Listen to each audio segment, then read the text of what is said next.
Assalamualaikum warahmatullahi wabarakatuh. Perkenalkan, nama saya Wade Mawarni. Di sini saya akan menjelaskan secara singkat peristiwa penting dalam perkembangan bahasa Indonesia. Pada tahun 1936, Sultan Takdir Ali Syahbana menyusun tata bahasa baru bahasa Indonesia. Yang kedua, setelah kemerdekaan Indonesia, tepatnya pada tanggal 18 Agustus 1945, bahasa Indonesia diakui secara yuridis. Namun, secara sosiologis, kita dapat mengatakan bahwa bahasa Indonesia resmi diakui pada Sumpah Pemuda tanggal 28 Oktober 1928. Hal ini juga sesuai dengan butir ketiga Ikrar Sumpah Pemuda, yaitu kami, putra dan putri Indonesia, menjunjung bahasa persatuan bahasa Indonesia.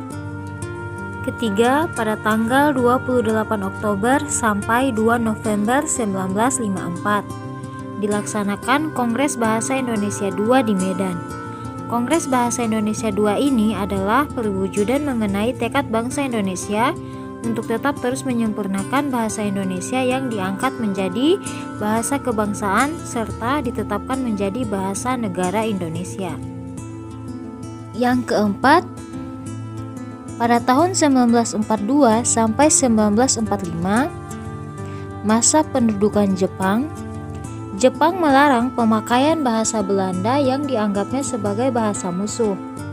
Penguasa Jepang terpaksa menggunakan bahasa Indonesia sebagai bahasa resmi untuk kepentingan penyelenggaraan administrasi pemerintahan dan sebagai bahasa pengantar di lembaga pendidikan. Sebab bahasa Jepang belum banyak dimengerti oleh bangsa Indonesia.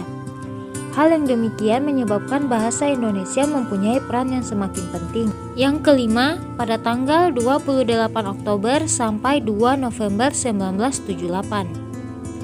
Dilaksanakan Kongres Bahasa Indonesia III di Jakarta. Kongres tersebut untuk memperingati Hari Sumpah Pemuda ke-50. Selain telah memperlihatkan kemajuan, perkembangan dan pertumbuhan bahasa Indonesia, juga telah berusaha untuk memantapkan kedudukan serta fungsi bahasa itu sendiri. Yang keenam, pada tahun 1988. Yang keenam, pada tahun 1988 dilaksanakan Kongres Bahasa Indonesia V di Jakarta. Kongres Bahasa Indonesia V ini dihadiri oleh sekitar 700 pakar bahasa Indonesia dari seluruh Indonesia serta terdapat peserta tamu dari berbagai negara sahabat. Kongres tersebut ditandatangani dengan dipersembahkannya karya dari Pusat Pembinaan dan Pengembangan Bahasa kepada para pecinta bahasa Indonesia di Nusantara, yaitu Kamus Besar Bahasa Indonesia serta Tata Bahasa Baku Bahasa Indonesia. Pada tahun 1993 dilaksanakan Kongres Bahasa Indonesia VI di Jakarta. Pesertanya yaitu 770 pakar bahasa dari Indonesia dan terdapat 53 peserta tamu dari mancanegara meliputi Amerika Serikat, Rusia, Australia, Brunei Darussalam, Jerman, Hong Kong, Italia, India, Jepang, Korea Selatan, dan Singapura. Kongres ini mengusulkan supaya Pusat Pembinaan dan Pengembangan Bahasa untuk lebih ditingkatkan statusnya menjadi Lembaga Bahasa Indonesia dan mengusulkan agar disusun Undang-Undang Bahasa Indonesia.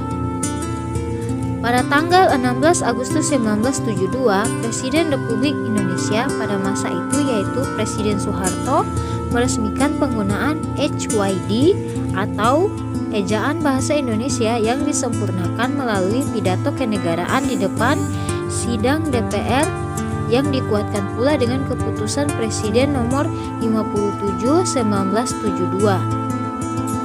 Kemudian pada tanggal 19 Maret 1947 melalui SK nomor 264/BHG A/47 Menteri Pendidikan Pengajaran dan Kebudayaan Mr. Suwandi meresmikan penggunaan ejaan Republik sebagai pengganti dari ejaan Van Ophuijsen yang sebelumnya berlaku. Dan pada tahun 1948 terbentuk sebuah lembaga yang menangani pembinaan bahasa dengan nama Balai Bahasa. Lembaga ini pada tahun 1968 diubah namanya menjadi Lembaga Bahasa Nasional dan pada tahun 1972 diubah menjadi Pusat Pembinaan dan Pengembangan Bahasa yang selanjutnya lebih dikenal dengan sebutan Pusat Bahasa. Terakhir, pada tanggal 21 sampai 26 November 1983 dilaksanakan Kongres Bahasa Indonesia 4 di Jakarta.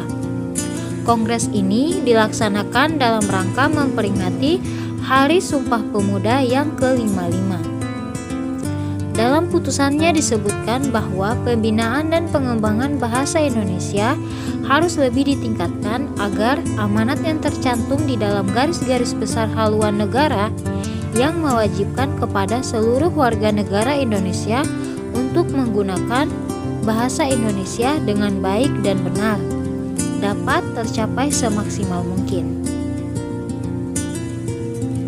Sekian itu dari penjelasan singkat dari saya.